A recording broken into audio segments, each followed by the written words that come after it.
Can't is not part of your vocabulary. If you just put your mind to it, you can do it. And you believe that? Yeah. That's the crazy thing is if you're never given limits, then you think, I can do anything. And if she could do anything, she wanted it to be this, what she saw her hero, Dominique Moceanu, doing on TV. There was just one problem. Jennifer was born without legs, a devastating birth defect that had led her natural parents to abandon her the day she was born. It bothered me to think that there was a little girl that was left at the hospital, and she had no legs, so I thought she needed a family that would love her and take care of her. Sharon and her husband Gerald brought her home to the tiny town of Hardinville, Illinois. Population 50, they say, if you count the dogs and cats. They decided to raise her like they raised their 3 healthy sons, with no limitations and just one simple rule. Never say the word can't. You said, I want to be a tumbler. You didn't have legs. Right.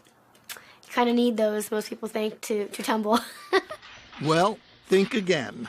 The girl who wasn't allowed to say can't was on her way to becoming a genuine gymnastics champion. She started at 7 on the trampoline with her dad. And after a few falls, she got the hang of it. In time, she was competing. And soon after that, she was dominating. And by high school, Jennifer Bricker, are you ready for this, was the tumbling champion of the state of Illinois. Soon, Jennifer was pursuing other sports too. Even one you'd figure she had absolutely no chance to play well, until it turned out she could steal the ball, even grab a few rebounds. And she could make baskets too. She didn't consider herself handicapped.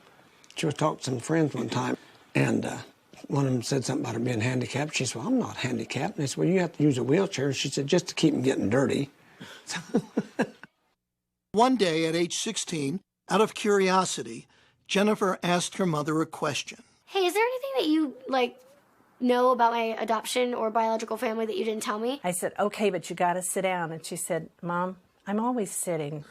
And she said, maybe you should sit down. I said, okay, let me sit down. And she said, well, what's the big deal? Just tell me what my last name is. And I said, well, that's the big deal. And she said, what do you mean? I said, your last name would have been Moceanu. I knew what that meant. I knew that Dominique Moceanu was my biological sister. When she finally tracked Dominique down, Jennifer wrote her a letter. Inside the envelope were adoption papers, a photograph, and a stunning piece of news. My biological last name is Moceanu. That line, I was just like, I can't believe this is happening. Everything was there. The evidence was there.